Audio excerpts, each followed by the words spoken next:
Alright, what is up, guys?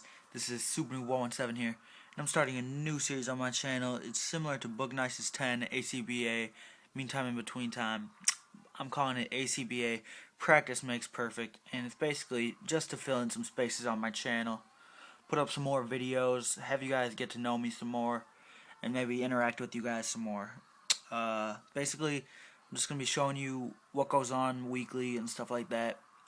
I'll be posting them usually either on Sunday or Saturday, but most likely Sunday. And if I miss it, I'll probably put it up on Monday or something like that. But it's just going to be showing me practicing some posing, some ACBA posing, and just showing some figures I picked up, and just talking about figures and stuff like that. But, so yeah, this is episode 1. And by the way, what I'm showing right here, I just kind of threw this up. But this Spider-Man on the left, this is my favorite Marvel Universe Spider-Man. It came in the 2-pack with a Green Goblin, the Target exclusive 2-pack. That's my favorite regular Spider-Man, but my favorite Spider-Man figure that I have at this moment, I would probably have to say, is that Black Suit Spider-Man from the 2-pack with Magneto, the Secret Wars 2-pack. That's a really sick Spider-Man. But a lot of people don't really like the MU Spider-Man. A lot of people like from the Spider-Man figure line, I don't even know what this is called, the superposable Spider-Man. And I picked it up, and I'd have to say, it's not exactly a bad figure. It's just probably, I don't know, I just really don't like it that much. It's one of my least favorite Spider-Man figures I've got. But seeing as I got it for only $5, I'm not too mad about having it. So, yeah. But anyway, this is episode 1 of the series. So, here comes some more stuff. Peace. Alright, so I forgot to show you most of the construction of this, but I'm not 100% done. I'm still missing comic book cutouts and a backdrop, but other than that, I'm basically done. You guys aren't picking up too much detail as to what it is. That's a good thing. Yeah, as you can see, I got in one comic book cutout. Baller status, but I really am tired. I'm going to cut out one more. I have a couple cutouts already cut out ready for it. I just need my wax, which is in the other room, but still just got to cut out a few more cutouts, and I think I'm going to cut out one cutout and then go to sleep. So I'll show you more of this later, like tomorrow. Peace. Alright, guys, and today I went to a Walmart that's kind of far away from me, but it proves that you gotta check all Walmarts, because they had the original Shield file, or the Fury files, I think. They had a Moon Knight, and I was very excited to get that. They also had from the New Wave, they had one of the first appearance Wolverines, which I already said I was going to pass on. They had a couple Wreckers. They had what's his name? Iron Spidey, who I already got the other day, you know. And, yeah.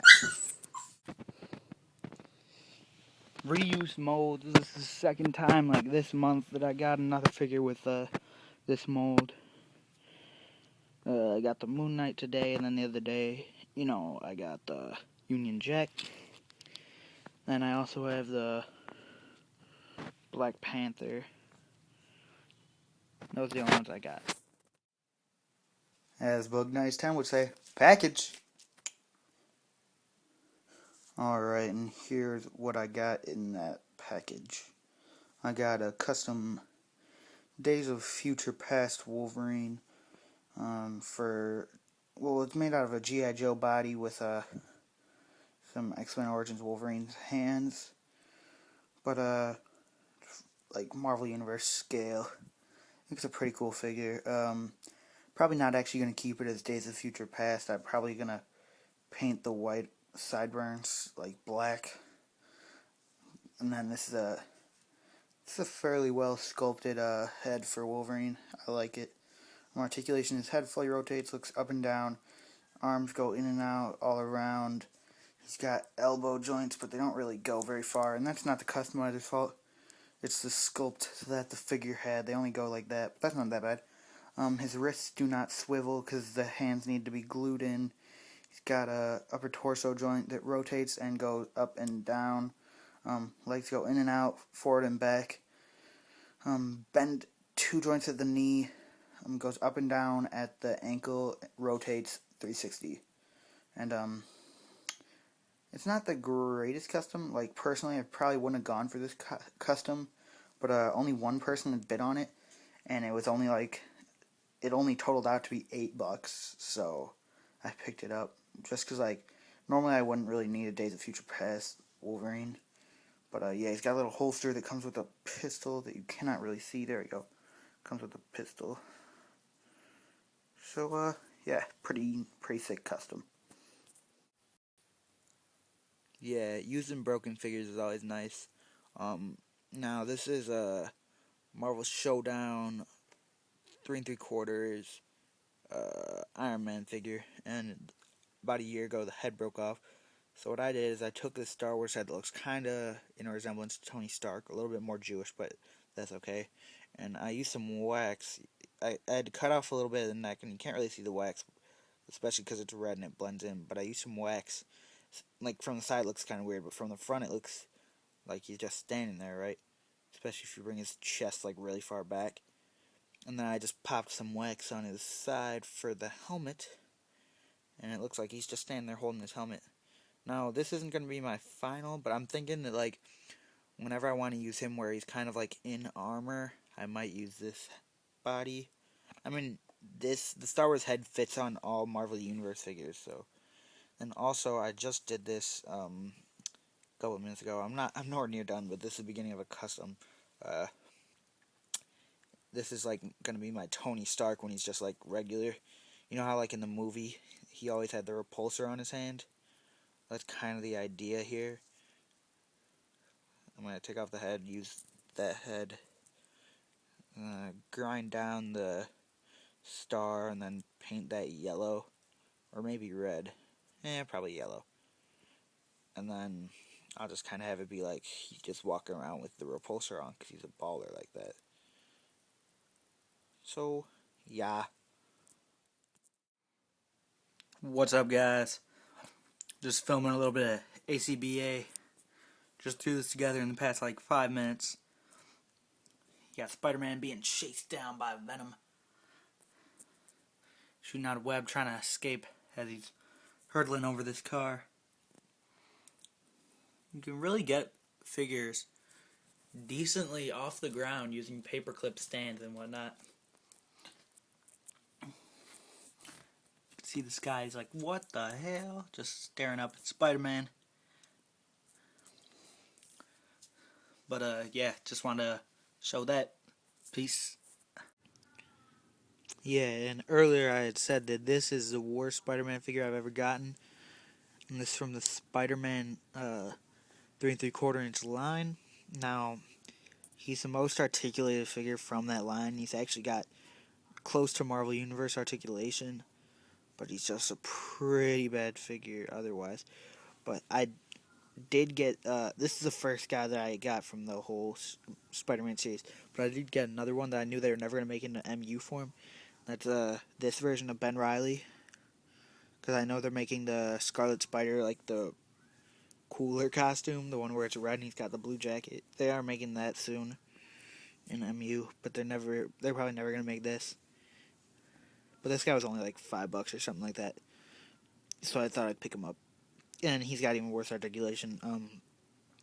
Ball joint head, ball hinge shoulders, ball hinge elbows, no wrist, no ab or waist, ball hinge thighs, I guess, and then ball hinge knees, and then no ankle. So, yeah. Not too great of a figure, but I think it's nice just to have this version of Spider-Man.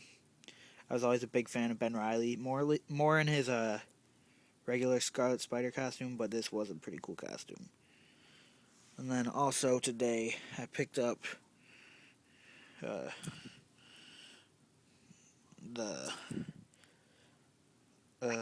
what's it called? Iron Spider-Man, which there's not really any displays I could use this guy in, but I'll still probably just have him displayed once I get it all built and stuff like that in my Iron Man armor room. So yeah, this is a really good figure though. There's just nothing that I could really use it for, because I really remember him being in his Civil War, in this costume at least. And if you've ever heard of Marvel Universe, or, well, not just Marvel Universe, but a reviewer named FX Franz, not trying to bang on him or anything, but he was wondering why this figure had 4 arms. And here's the little card that it comes with. And in the description, you probably won't be able to read it, so I'll just read it. When Tony Stark first made this costume, its initial function is that it gives Spider-Man short-range flight through mesh webbing under his arms, resistance from small caliber bullets, and other functions. The Iron Spider costume of the Scarlet Spiders are very much the same as its predecessor, with the only difference that the Red Team's costume has 4 appendages instead of Spider-Man's 3. And that's why all the other Spider-Man figures, and also in this picture, there's only 3. This one's got 4, because this is technically the Scarlet Spider's Iron Spider-Man costume. I mean, you could always just take off 1 and say it's Spider-Man, but I think it looks a lot cooler with 4. Alright, so this has been episode 1 of Articulated Comic Book Arts Practice Makes Perfect. And it's actually spanned out for more than just a week, because I've been filming for a little while before I actually got my channel back into figures. But yeah, I got to work on some ACBA like this one, and just some other practicing ACBA stuff. And I just showed you some figures that I picked up. But expect one of these videos weekly, along with other videos, like probably one ACBA display per week at least, maybe more. And yeah, so I guess I'll just see you guys later. Peace.